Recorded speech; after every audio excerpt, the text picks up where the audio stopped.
So Darkies and Tech is a community that I founded in 2021. It's an apologetically Afrocentric community for Black tech founders. Right now, I know universities are churning out more students than the job market is able to consume. Vodacom is not going to double its staff complement in the next, decade.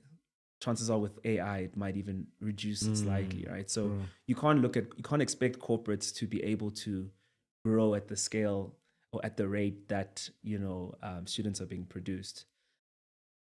Welcome, ladies and gentlemen, back to yet another episode of the Truth Talk podcast. And it's always me, your host, Larry Jimu. And before we get started, this episode is brought to you by the best school in the world. They kind of forced me to say it. They, i.e., the owners of the company. But now that we've got that out of the way, I'm very honored to have Mr. Ntsako Mgiba from DIT to join us today. Hey, Larry. Thanks, man. Thanks. It's such an honor to be here. I love your podcast. I've been catching up on episodes that you've released in the past. Yeah. So I'm super excited to talk to you today. It's really genuinely an honor to have you on this show. I remember the first time we met, it was at Matthew's event, Startup Club. Yes, I remember that moment. Yeah. And I just thought, wow, this dude has accomplished so many things at such a young age. And when I left the event and I actually looked you up on LinkedIn, I was like, this is who I wanna be. Like entrepreneur, successful career, great network. Thanks. Most importantly, married and loves God. And I was like, this is exactly who I want to be. Oh man, thanks. You're too kind. You're too kind. I must say as well, I was also like, okay, who's this guy? It might not have been on the same night as the event, but I think it was like a day or two afterwards. And I also then kind of saw your profile and I was like, wow, this guy is actually up to something here. That's pretty cool. Yeah. So tell me a little bit more about your upbringing, how you were raised and where and stuff like that. Yeah, sure. So I am originally from Bushbuckridge, which is a small, I don't know if you can call it a village, maybe more of a township these days, in Mpumalanga. Yeah, so that's where I'm originally from. And born in a very interesting time, kind of around the transition of apartheid, to into a family where both of my parents were public workers.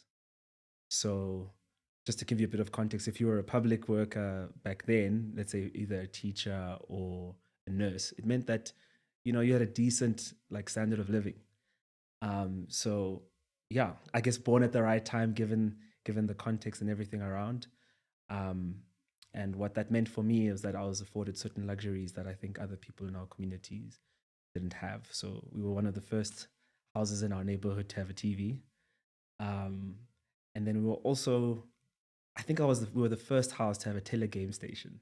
I'm pretty sure people were always at your house. Exactly. That was the case. Yeah.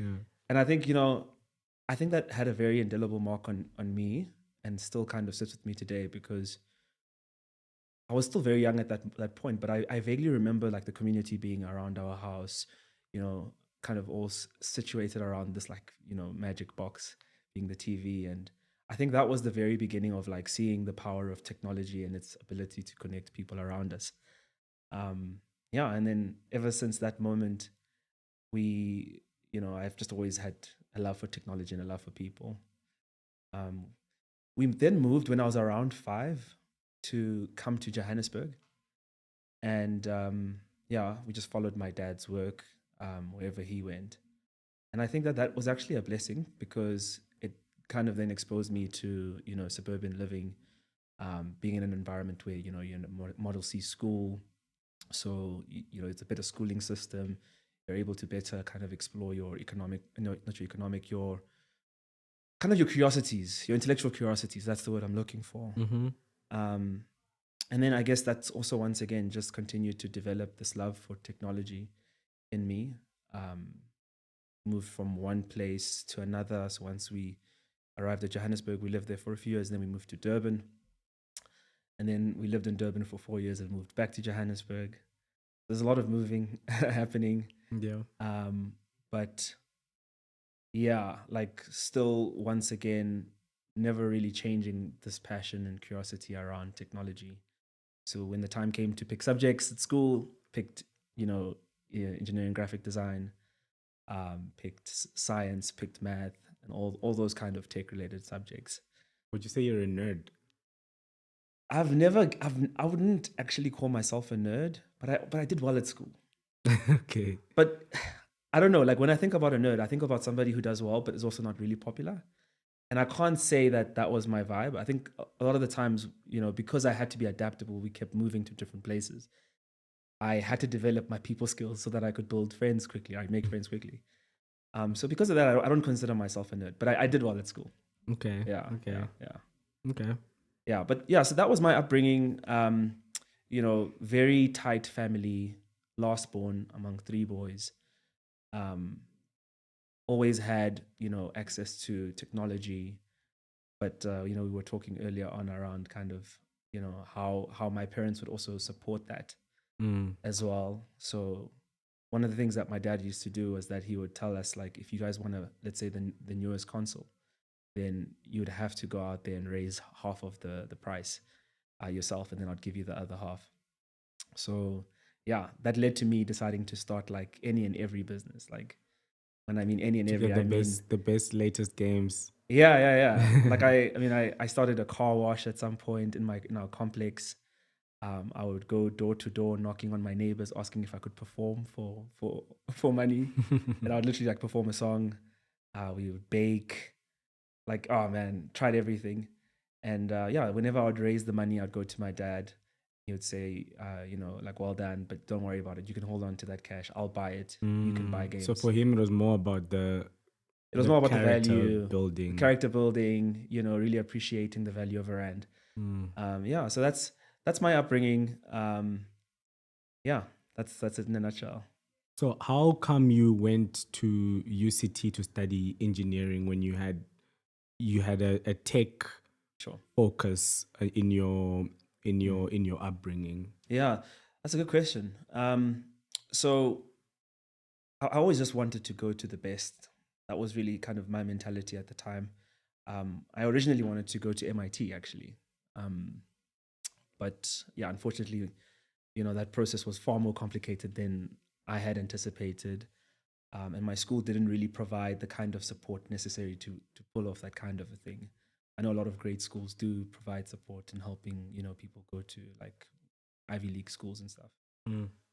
So yeah, when I realized that, okay, I'm probably not going to get into MIT, I then thought, okay, well, what's the best and what offers the program that I'm interested in locally. And I found out that there was this thing called Mechatronics Engineering, and I knew that UCT offered it. And it was also like a bit of a change, so I wouldn't be living with my parents. Yeah. You'll be far from them. Exactly. Yeah. No surprise kind of visits.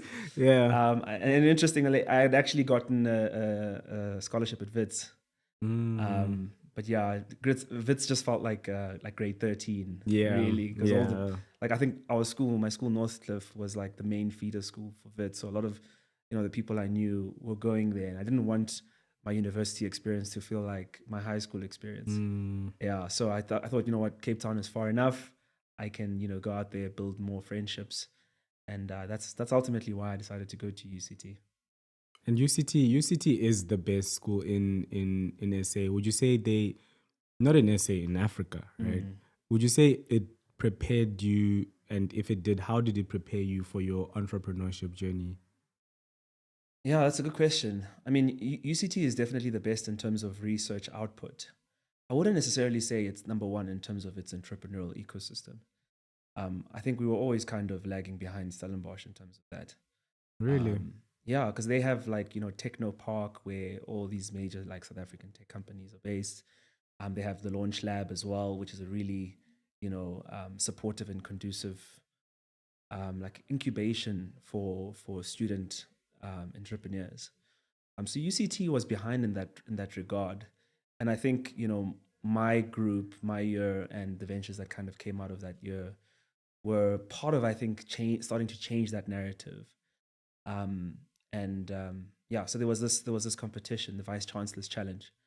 It was a competition called UCT Upstarts. So it pretty much was a competition like any other startup competition, and they would challenge us to come up with or to reimagine Africa. Very broad kind of topic, and you could come up with any venture, and you would use like design thinking principles to try and come up with something. So I think that was like the inflection point in the beginning of like, a new breed of entrepreneurs coming out of UCT. And from that, I think a lot of ventures came up, and I'm sure today UCT is a lot closer to Stellenbosch, if not ahead, in terms of the entrepreneurial ecosystem. Yeah, I mean, I've seen a lot of new startups come out of there, and their reputation keeps getting better and getting better. Yeah. I mean, like UCT students, we always joke that if you go into Sandton, you're going to see like a bunch of UCT students there, because a lot of them go into like financial services. But what we're seeing now is that a lot of them are actually now starting to go into fintechs. And then if you've got that UCT kind of like, education behind you, then it really, I guess it gives you a leg up in the fintech space. So that's really cool that, we're now starting to be known for something. But if you ask me, I think it's still very early days, and there's still a lot to be done in terms of building the ecosystem there. For the most part, UCT is still churning up a lot of people that go into corporate, which is not a bad thing, but it's good to see that, like, the trend is starting to improve and more entrepreneurs are starting to come from there. That's my biggest problem with universities. Like what you've just said, it's not a bad thing. Yeah. But if major universities are all focused on churning out employees to work for already established corporations that are already making so much money, how does that truly advance our economy? And well, I mean, I think we're all starting to realize now that getting a degree is not necessarily the golden ticket that'll guarantee you a job, right? Right now, I know universities are churning out more students than the job market is able to consume. So it's very limiting if universities are only preparing students for a corporate career, because there's no guarantees that you're going to be able to get that job. So there's a lot more of an emphasis, I'm seeing this now, to prepare people for entrepreneurship. Like, for instance, I know UCT has now launched like a dedicated fintech degree. I think it's like an honors or a master's degree that specifically focuses on that. And I think that's very positive because, as I'm sure you'll know, entrepreneurs are the people who actually are going to create those jobs that are going to accommodate future skills. Corporates are at this place where it's almost like a critical mass, right? Like, Vodacom is not going to double its staff complement in the next, decade. Chances are with AI, it might even reduce slightly, right? So you can't expect corporates to be able to grow at the scale or at the rate that students are being produced. So I think that there is a real need to start to equip people to be able to run their own companies, maybe employ their colleagues, and their fellow students. I think that's definitely a good strategy for us to follow. Yeah, interesting. Okay, so please just tell me a little bit more, or tell us a little bit more. Sorry, guys, I'm acting like you're not there listening. You worked for a little bit before you started your own thing, or so very interesting, right? So I actually started my first venture in the second year of my degree. Okay. So I was part of that kind of inaugural group that did the UCT Upstarts competition. And that ultimately led to me starting a venture while I was in university. So just for context, that venture was a tech startup in the security space called Jonga. Okay. So we developed an affordable community-based alarm system that effectively connects you to your neighbors and the nearest police vehicle whenever you are experiencing a break-in in your home or your small business. So we started that while we were students. Wait, what? It connects. So it connects you to your neighbors. Okay. Right. So on your phone. On your phone. Yeah. Okay. So let me explain what the product is. So it's a piece of hardware. Right? Okay. Like a motion sensor that you install in your home or your small business, and then it links to an app that you download on your phone. Okay. And then you can create your profile, and in part of creating your profile, you have to add your neighbors as emergency contacts. Yeah. So it's community based in that sense. That got it. It's utilizing what the community has, right? Yeah. Oftentimes in townships, the Mm. like your private security companies don't have presence, and the police are under resourced, so they can't effectively like solve for crime in the entire community. Yeah. So we thought, if this is going to work, and if we're going to be able to deliver something that's affordable enough for people to take it up in the township, it had to be community based. So yeah, we developed an alarm system that tells your neighbors if you're in trouble. That's a brilliant idea. Yeah. So And that's what we did. and how did you pull it off when it comes to the development of the hardware component? Yeah, that was the big challenge, eh? And it took us a while to get it right. So we only got the tech right, I think, after 3 years. 3 years and maybe 2 million down the hole before we got that right. So we tried different things, and ultimately we ended up finding a great partner. Um, the fact that I was studying in mechatronics helped, because I could at least kind of engage with them and understand some of the fundamental principles behind the tech, even though I didn't have the skills at that point to be able to develop it myself. But I could be, useful in the process, in the design process. Mm. Um, yeah, there's so much to be said around that journey, but we had to spend a lot of time in the ground really trying to understand our users, because very quickly we realized that what existed on the market wasn't actually going to work in the township, because it was either maybe Wi-Fi based, or maybe it relied on a stable electrical connection to the mains, and we knew that that's not always a given in this environment. Yeah. So we had to really spend time with our customers, understand what their needs are, but also what are the constraints in their environment. And we designed a product around that. And ultimately, we were able to get the right certifications, took it to market, and so forth. And I always see a lot of these entrepreneurs that, oh, no shade to them, because I do the same thing, right? Where they look for a solution that's working in America, and then Yeah. they bring it here, and then maybe Yeah. they tweak it. But then yours sounded like you guys actually solved the problems that Yeah. were in your communities, and you're like, Yeah. let's fix for us. No, exactly. That's what it was. I experienced the problem firsthand. So I was visiting my aunt, and she stays in a township in Witbank. And on the first evening that I arrived there, we got broken into. Whoa. And they pretty much took everything of value, like everything I had of value, everything my aunt had of value. And yeah, that was the reason why. I was just really feeling very helpless in that moment, but being more concerned about her situation, because that's her home. Yeah. She lives there by herself, so she's very vulnerable. So I couldn't help but shake the feeling that, like, no one was coming to rescue her and other people like her. So if anyone was going to try and solve this, it was going to have to be us. Yeah. So because there was the UCT Upstarts thing that was happening, the timing was just kind of very like ideal. Like, this thing is happening, this problem's happened. Let's try and ideate around this, and it ended up working really well. But what it meant was that I was a student and an entrepreneur at the Yeah. same time. How tough is that? That was crazy. I mean, especially you can imagine doing a degree like mechatronics Bro, engineering. that's not It's hectic. easy. Yeah. But it's interesting, man. And I know you're big on your faith, so I'll mention this. But I remember thinking to myself, okay, am I going to really take on this added kind of commitment while studying?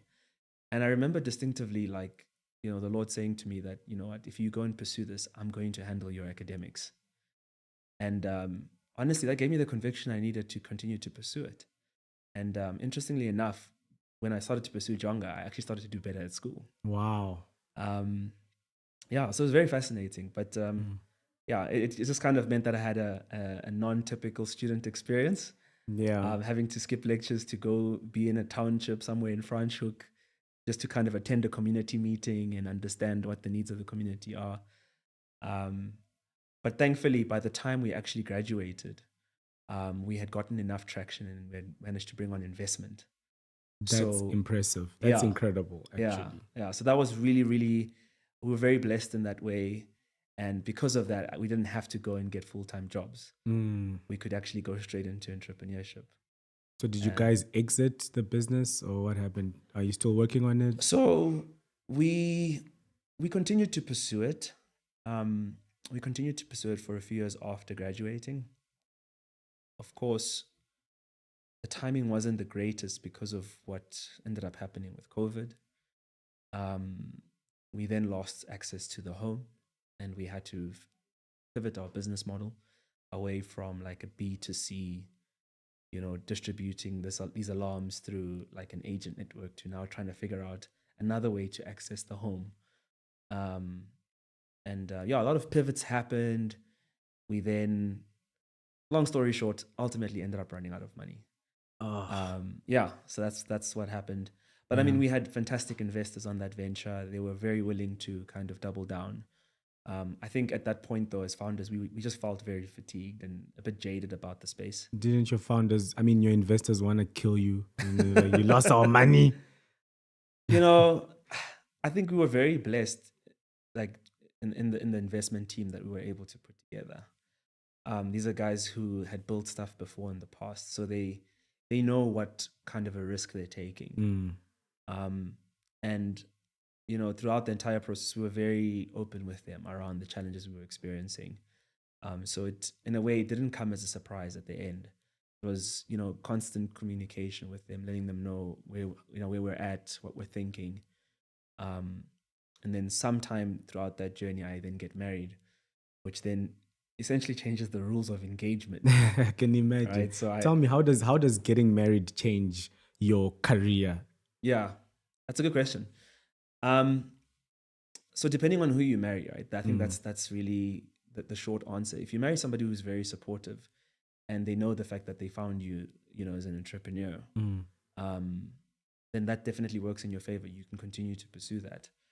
But then, of course, if you marry somebody who's a bit less understanding and you've maybe put out this front of the kind of lifestyle you can provide, then it puts a little bit more pressure on you.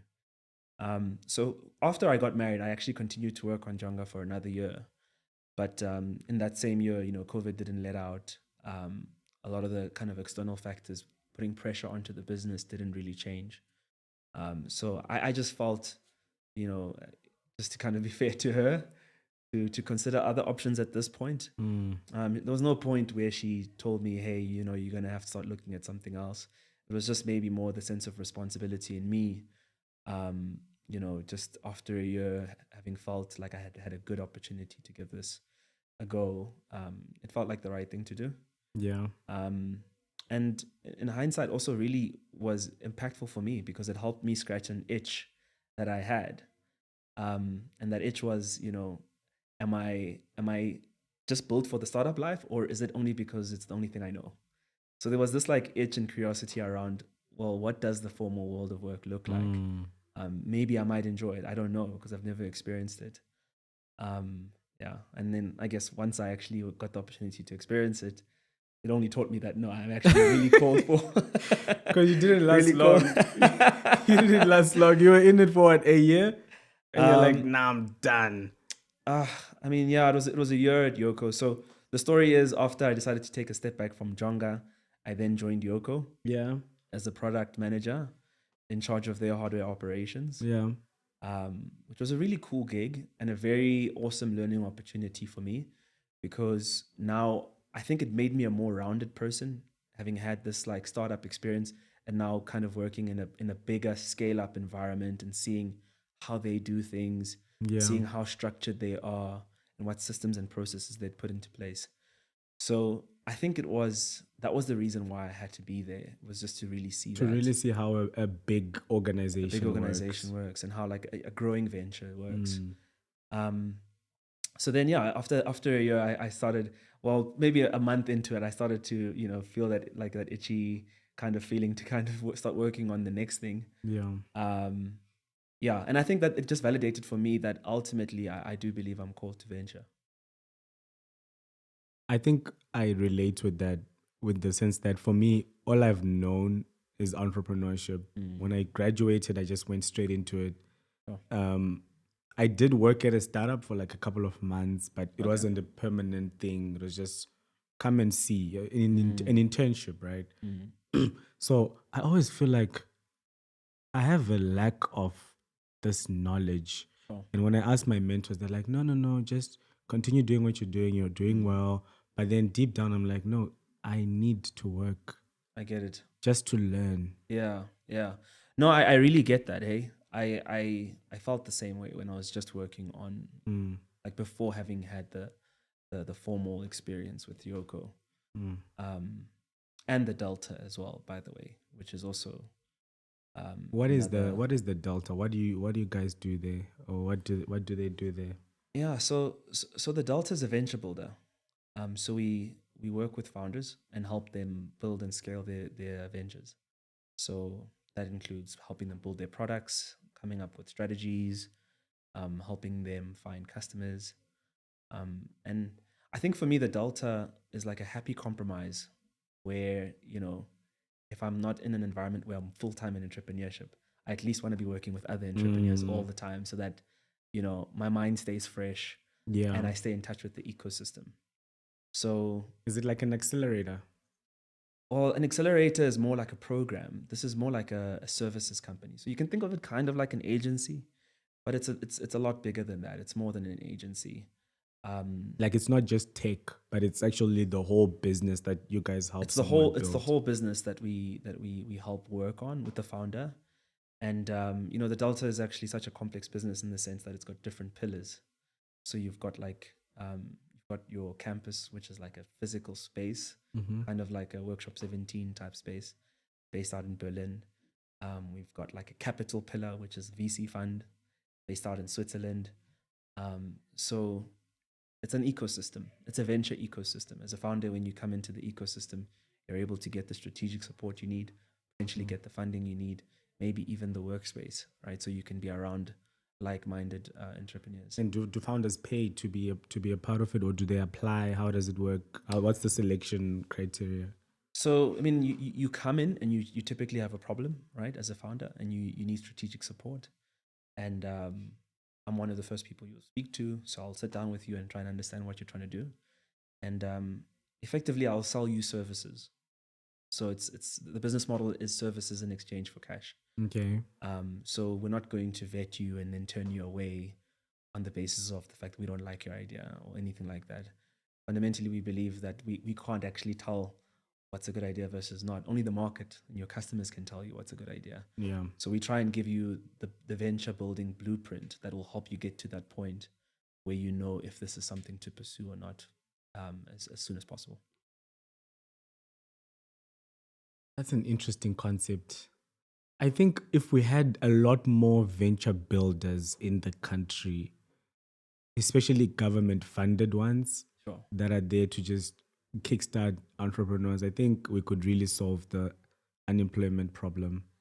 Yeah, I mean that's a very good thought. I must say, trying to build a business off of supporting startups is not easy, especially in this country because startups generally don't have access to the funding that they need to build their businesses. So I mean, it definitely has been a challenge. I think if government would come to the party and support venture builders like the Delta, I think that would go a long way in terms of us helping ventures to get to a point where they are validated, they can attract more capital, they can grow and ultimately create more jobs. So there's a real direct line you can draw there between government investment in venture building and jobs at the end of the day, which is what they want.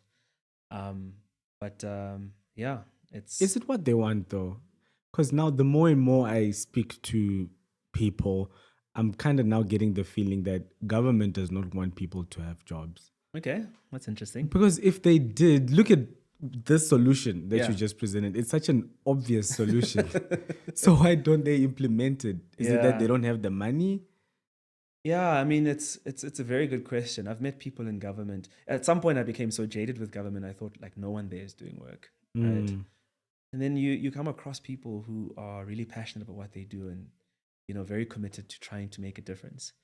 And it really makes you wonder, like, okay, well, I guess that's not the case. So then if that's not the problem, if there are real good people wanting to do good in the country, then what's happening? Why is that not translating? Yeah. And what I'm realizing is that it's not a shortage of smart people, I think it's more a corruption issue. Yeah. And a failure to implement. So we've got a lot of people who can theorize and come up with these programs and these things, but if you don't have people who are able to actually implement it at the end of the day, then you're stuck in the mud. I own this thing, right? Oh, by the way, disclaimer. So when we were applying for our accreditation, and we have traction, and we are training people in IT. We all know the country, the world needs IT. Yeah. We have traction, we have students, we have success stories. Can we please get our letter of accreditation to say, okay, guys, we recognize you? Yeah. It took us 2 years to finally get Yeah. that stamp. Yeah. And then it's things like that that make you wonder, or make me wonder, what's going on? Do they want us to not create jobs? I don't know. Yeah, it's a very good question, man. I think I don't have the answer to it. Like I've never really been in a government environment on the inside. Um, but one of the things that I'm becoming like increasingly aware of is that government doesn't really understand the startup ecosystem like well. Doesn't at all actually. I think they still see startups as SMEs, and those two things are fundamentally different. You Yeah. can't regulate them the same way, right? If you try and assess startups just based on like purely on revenue or like the amount of staff in the early days, you'll be very disappointed, Yeah. right? In fact, you kind of want to prolong or delay that kind of revenue generation process or profit making process in the early stages because you're investing in growth, Yeah. True. right? True.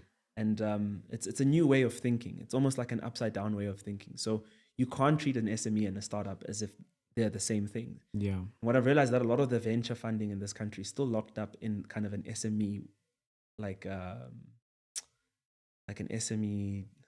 I don't know if a dimension is the word, but kind of that way of thinking. And it's not the same for startups. How would you fundamentally describe the differences between SME and startup in the way the government sees it? Sure.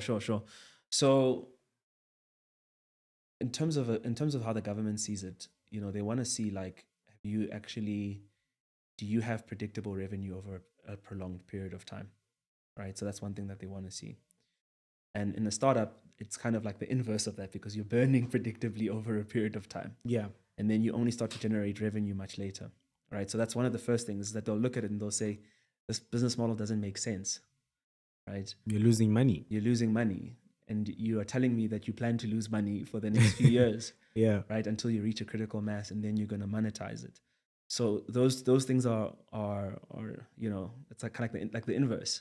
And the second thing as well with an SME is that it's very SMEs can create a lot of jobs, right? Like pretty much, it's not always the case, but as an SME, if you're starting to employ more people, it's pretty much like a linear relationship with the fact that you're doing better as a company. Whereas with a startup, for instance, like Instagram selling for $1 billion with only a staff complement of 18, Yeah. right? You can actually grow disproportionately large with a very small team. So if you looked at a startup, you might think if a startup like Instagram applied to a government grant, they might say, we are rejecting you because your team's too small and you're not making enough money. But, it takes a different lens and a different mindset to value Instagram at $1 billion like Mark did. And that's now paid off wonderfully for him because Instagram is worth way more. Yeah. But it's a different way of thinking. So the guys who are sitting in government, people who have access to money, have a very risk-averse lens and mindset when looking at companies. So, a part of what I'm passionate about is trying to educate people on the differences between these two things. And you need to treat it as its own thing. A startup, a tech startup, or a high-growth startup, it doesn't necessarily have to be tech. It's different, so you have to treat it differently. And then what's this SA Startup Act? Are you familiar with it, and how is it gonna help the startup ecosystem? Yeah, so I mean, it's a fantastic effort that I think seeks to do exactly what I'm describing. I think how it's going to help the ecosystem is that first of all, it's going to give people a language in terms of how to speak about these things, right? So a huge component to what's happening around the act at the moment is just agreeing on the definition of a startup and actually distinguishing it from the definition of an SME. And once we're able to all agree on what that is, we can now start to educate the government on this is what a startup looks like. This is how a startup functions. This is how we need to regulate it, as opposed to how we regulate an SME. So already that alone is going to help a lot because now it means more resources are going to start to come into the ecosystem, specifically targeting startups. And that's fantastic because then it means that builders are going to have the risk capital they need to go out there, experiment, maybe make mistakes, and not have that be perilous because there's just not enough capital in the ecosystem to allow for mistakes. Yeah. So I think it's going to go a long way. And yeah, I think that's the effort. So currently, I'm involved with Darkies and Tech, as you know. Please tell us more. What is Darkies and Tech? Yeah, sure. So Darkies and Tech is a community that I founded in 2021. It's an apologetically Afrocentric community for Black tech founders, for Black investors and Black ecosystem builders.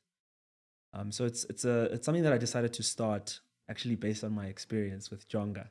Okay. And just kind of my frustration navigating a predominantly white dominated ecosystem How bad was it? Like when you say navigating, how white is it? And when you say it's white, what's white about it? How is it for someone who's clueless? No, that's a good question, and I think it's very white.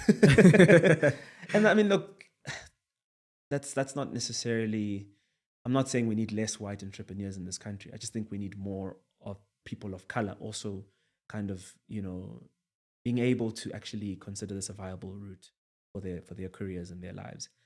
Currently, in my experience, when we started Jonga, we were in Cape Town, and it'd be the same faces at these events, and typically would be the only Black founders there. So very blessed in the sense that we're in the room and we have access to high quality information.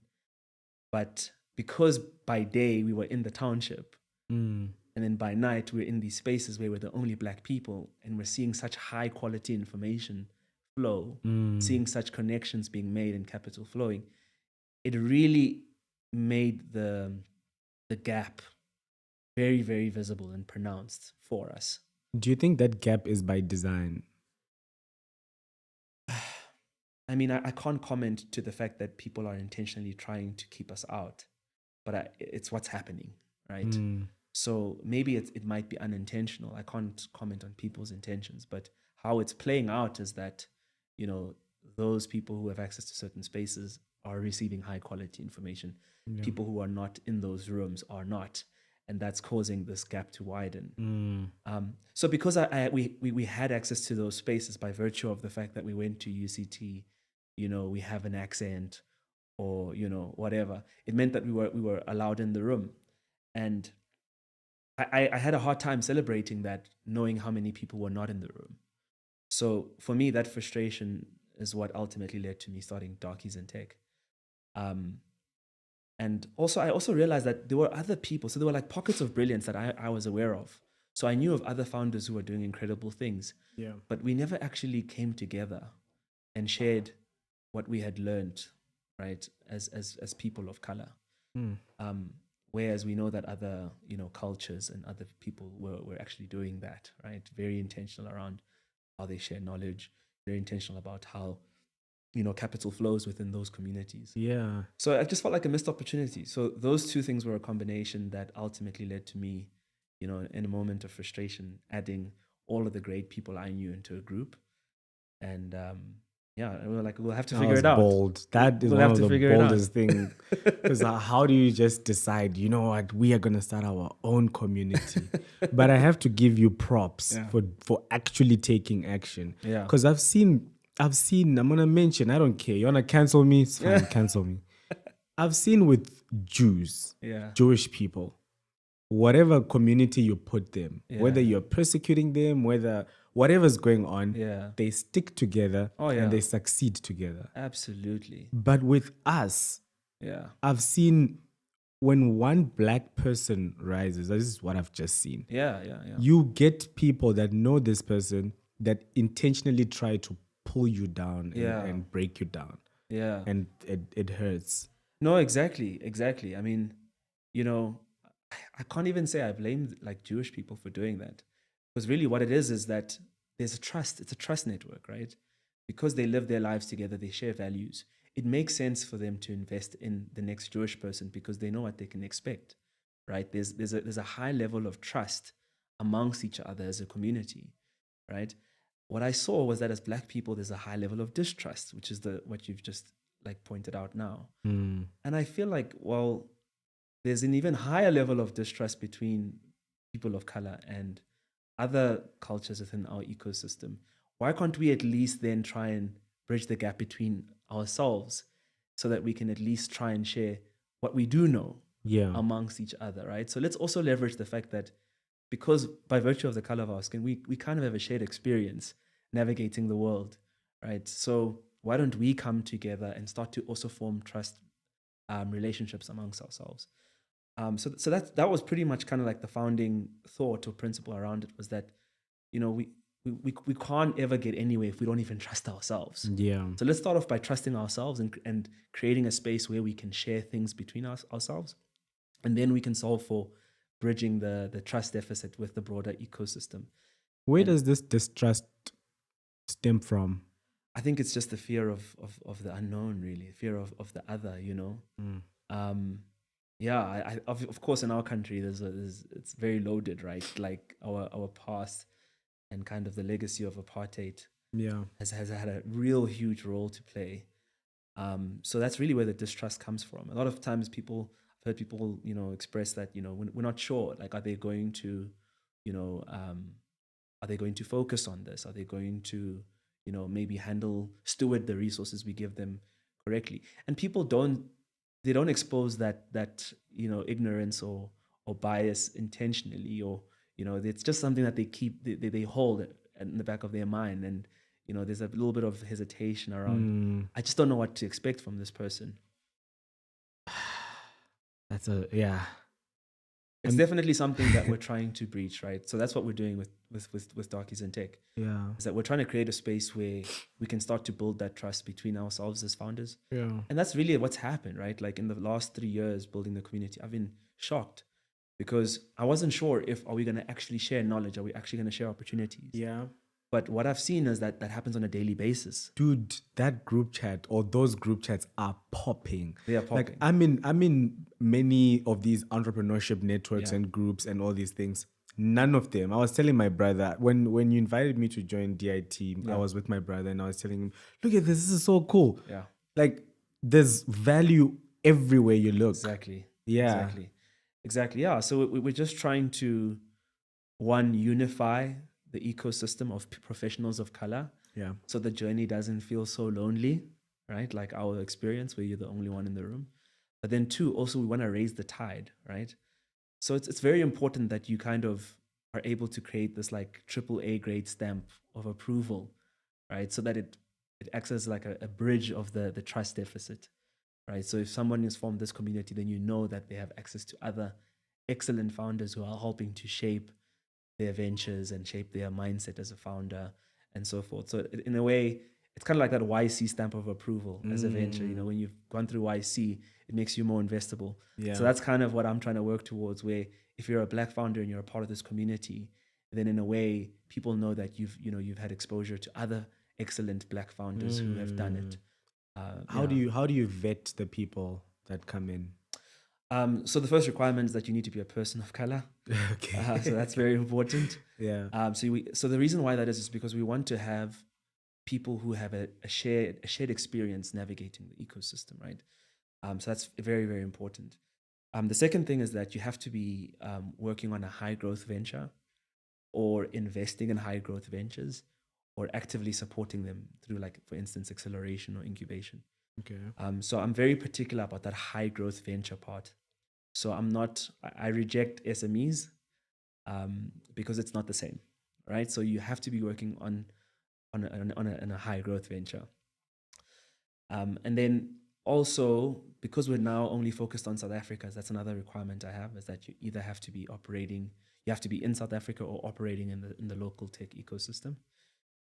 And then finally, you just have to be an excellent individual. So that's something that we're not apologetic about.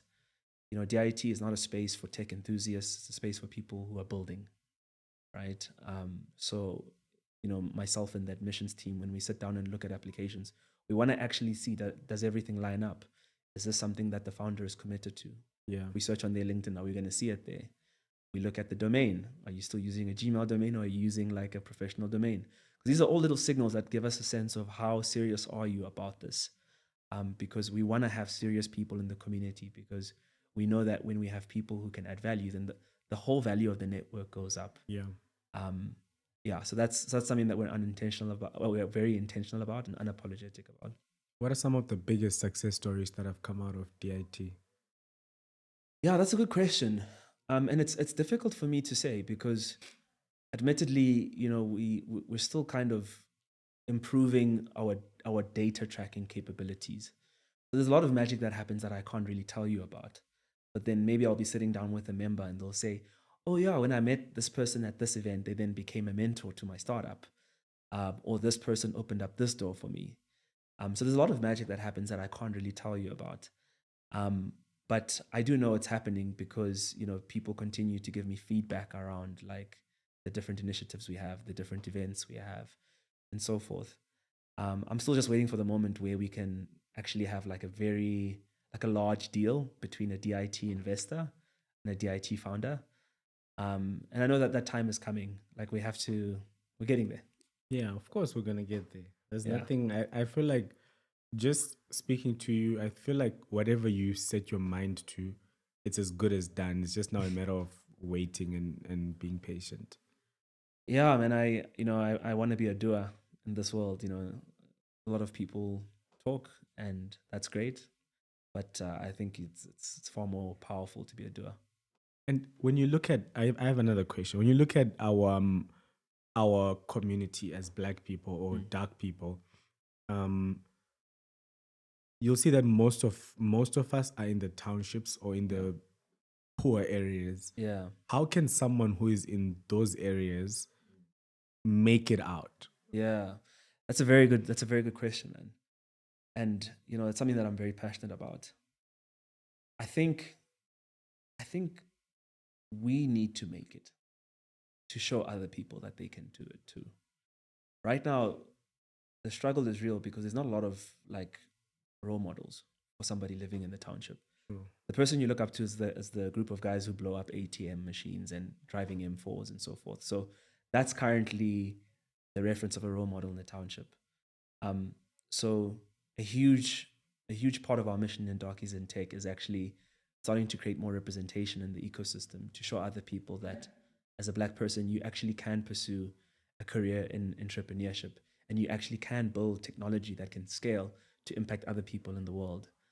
So I think that's a huge component to trying to help people get out, is actually seeing other people who have been able to get out. They've been able to do something with their lives. So yeah, that's the component of that I think I take it upon myself, and have incorporated as part of our mission at Darkies and Tech. Of course, it's extremely challenging. I don't want to romanticize how difficult it can be to get out of certain environments. But I'm really excited about the fact that our members are not just sitting around complaining about how there's lack of funding in the ecosystem, but a lot of them are saying we want to actually go into communities, we want to go into TVETs, we want to go into just be on the ground and actually tell our stories, so that we can start to inspire people. Do you ever face people threatening you or people coming to you and saying, "Why are you studying this? We don't need this"? Do you ever get that? No, actually, I don't, which is a surprise. I did expect at some point that somebody would be like, what is this? Yeah. And I guess like what I always say to people is that, look, we're not a community that's anti-white, right? We're just very pro-Black. We recognize that our people are a group of people who need support. Yeah. And we're very intentional about providing it to them. That's it. Usually when I speak to people and tell them about our mission, I tell them about why I decided to call it this, then generally people start to understand that like, okay, this is not a group of angry Black people, but this is a community of people who, want to connect and create opportunities in an ecosystem that doesn't really provide those opportunities currently. Yeah. Similar to like female founders, right? Everyone can agree that there's not enough support for female founders. Yeah. So there's a lot of programming that's explicitly targeting female founders. A lot of competitions you see today are specifically targeted at female founders. It's a similar thing, right? It's just acknowledging the fact that people of color don't have a rich uncle who can open up your first pilot at corporate Or invest in your friends and family around. or invest in your friends and family around, right? And because of that, we need to pay special attention to them, ensuring that they are able to tap into those opportunities. That's a brilliant initiative.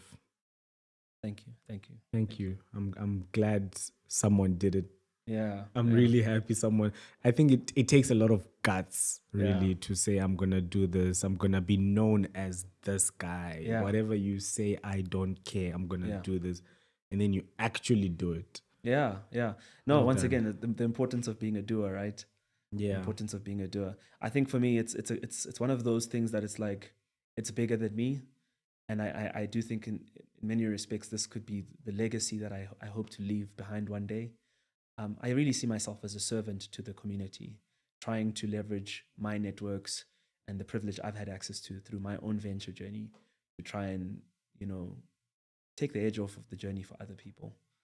So if I have to make a connection for someone, I'll do Yeah. it. If I have to, leverage my networks, across the continent to try and bring somebody who can come and educate us, I'll do it. And, surprisingly, a lot of the people who actually come and talk at our community events are not all black. Like some of them are white, right? Which for me is always encouraging because it shows me that they also acknowledge the fact that as a people group, there's a need for high quality information. There's a need for support. So I'm always very encouraged when that happens, because it also shows that people can identify and see the fact Like that Matthew there's a won't need. start an event without saying, Yeah. we are doing this because we want to make more underrepresented people Yes. come in. He won't start it without one. Exactly. And that's why I'm a huge fan of what he's doing and just love him as a human.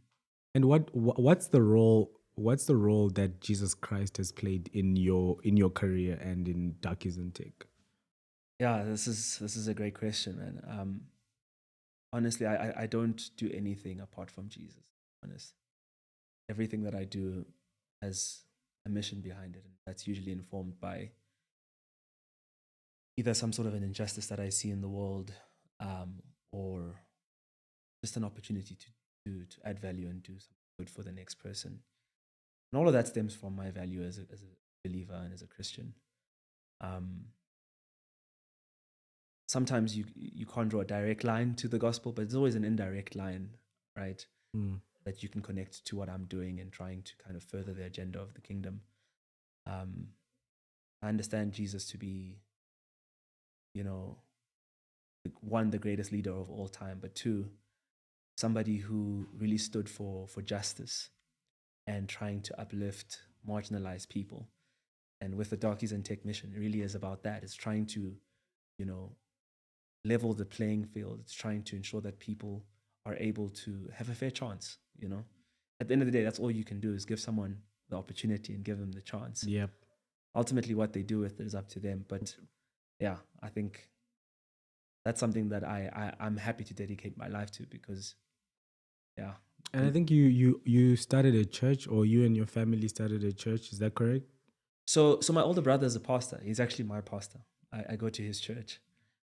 It's called Eternal Glory Church. It's a fantastic church based out in Fourways. Yeah. But I didn't just start off with him. Like my parents as well have always been elders at the various churches we attended growing up, and they've always kind of been the pastors of our home. So through kind of watching their example, we've been able to kind of follow suit in our lives and in our families. So my older brother is the pastor of our church. Interestingly, my wife's dad is also a pastor, and it was her pastor. The older brother is also a pastor. So it's like a lot of pastors in It's a the family of pastors. So you're the next, obviously, you'll be Pastor Ntsako very soon. No, well, I mean, I think I've always known for a very long time, as long as I can remember, really, that my calling and purpose is really tied to entrepreneurship and leadership. So I try to stick to my lane, Yeah. there, but always usable and always open to my local church, Yeah. and also the kingdom of God. So who knows? But for now, I'm really just super passionate about trying to help equip other founders. I'm really passionate about trying to build things myself. So I'm always building things, and that really brings me a lot of joy. So I'm going to continue to do that until, I feel the need to pivot. But for now, really happy to be spending my days that way. Dude, you're so incredible. So what's in closing, before we jump into the last two questions, Sure. what's the 10, 20-year vision of Darkies in Tech? Yeah, that's a very good question once again. I think I would have done my job if my kids one day desire to go into entrepreneurship. They can find a community of people where they can be a part of it. And in that same space, they can get the knowledge they need. They can potentially get the first pilot to validate what they're doing and even get the capital that they need. If that happens one day, I think I've done my job. At the end of the day, it's about trying to reduce the barrier of entry for people of color. And of course, there is this desire in me to grow this beyond South Africa. Yeah. So if this could one day become a Pan-African community, I think that would be incredible as well.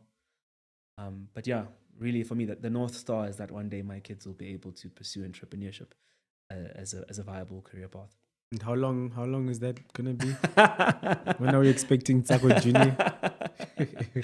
Oh, you're putting me on the spot, man. You're putting me on the spot. You don't have to answer. You don't have to answer. Watch the space, man. The next few years, I'm in this phase of my life where like I'm starting to notice really cute kids. So I'll leave it there. Yeah. Oh yeah. I'll leave it there. I hear you, man. I hear you. Cool. Thank you so much. So this question came from Mohammed Bobulia of My CA Hub. Okay. What are your top 2 to 3 personal values and how did you develop them? That's a very good one.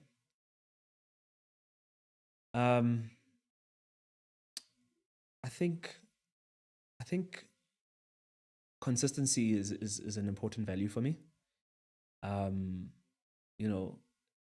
Doing it is great, but doing it again and showing up again and again and again, I think is extremely powerful. So consistency is something that I try and live my life by. Another value that I hold, and I kind of consider it more of a life philosophy, is that you have to give value before you take it. So that's something that I really value, adding value, and I see it as like every time you add value, you're depositing into a goodwill bank, and one day you're going to need to make a withdrawal, but you should, for every withdrawal, you should deposit 3 times. So add value before you take it. And then I'm also really big on integrity. And I think this is something that I think we lack, amongst our leaders in our country and in our continent. Yeah. So it's something that I'm really passionate about, is doing things in a way that's very integrous. I'm just opening up a Bible verse about generosity that I want to share before we close.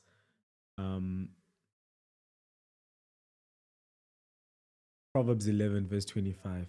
A generous person will prosper. Whoever refreshes others will be refreshed. So just the more you give, you can expect. And I used to feel bad for expecting to receive after I gave. I was like, no, now I'm giving with the expectation of receiving. Is that a bad thing? Yeah, that's a very good question. I think I think in a way it's a human thing to think that way. I wouldn't necessarily say it's a bad thing, because in the Bible it also tells us that, like, it teaches us the concept of sowing a seed, right? Yeah. So giving, trusting that the Lord is going to be good, right? So it's not always a bad thing. But if you get to a point where you're only ever giving because you want something in return, I do also think that can become a bit unhealthy. Yeah, so generosity is a key value. I think you've summed it up perfectly in that. So just give and don't expect anything in return, but then you will get something in return, because God is fair. But that's the principle, right? That's exactly how it works. If you continue to add value into the lives of people, you're never gonna go hungry. True. Right, and I've seen that in my life as well. Like, I've been been moments where you're radical in your generosity, and it almost doesn't make sense in that time. And then you always see how the Lord, follows through and comes around, as He promises. Yeah. So sometimes I wonder, like, why do I keep forgetting this? Yeah. So you have to actively remind yourself about the fact that the Lord is going to continue to be good. And now I try and live my life, holding on to that, the fact that the Lord is going to be good in my future. And he never disappoints. That's one thing about God. Like Yeah. he never. It's all in your head. Anyways, I'm gonna digress. Do you have a question that you'd like to leave for our next guest? We don't know who it is yet. Oh, I like this. Um, okay, let's think about this. I want it to be a good one.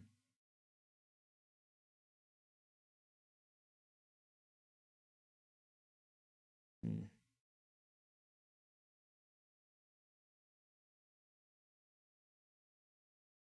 Yeah, this is actually tough. I think. So does it have to be something like very serious or Anything. Then we will send you the link to the to answer. the other person's answer? Yeah. Okay, I love that. I love that. Um,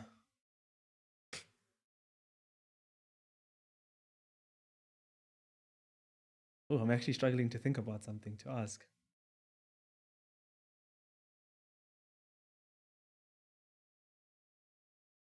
Anything. Whatever you have in your mind. Hmm.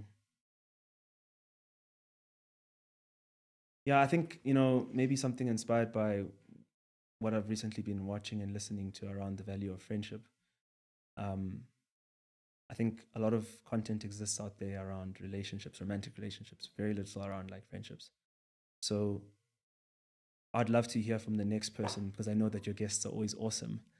Um, you know, what is the formula to building kind of healthy relationships, long-lasting relationships, in a world where relationships are becoming increasingly transactional? I think that's something that I would really be interested in knowing. Wow, that's a great question. I also want to hear the answer to. Yeah, yeah. I didn't want to waste my one question, and I wanted to. It won't be your last. It's your first, but it won't be your last. Awesome, awesome. Okay, cool. Cool. Thank you so much, Ntsako. Thank you so much for your time, for your wisdom. I was asking you questions throughout. Yeah. For me, this was a whole learning journey. I'm the luckiest man on earth. Every week I get to interview the smartest people that I can get.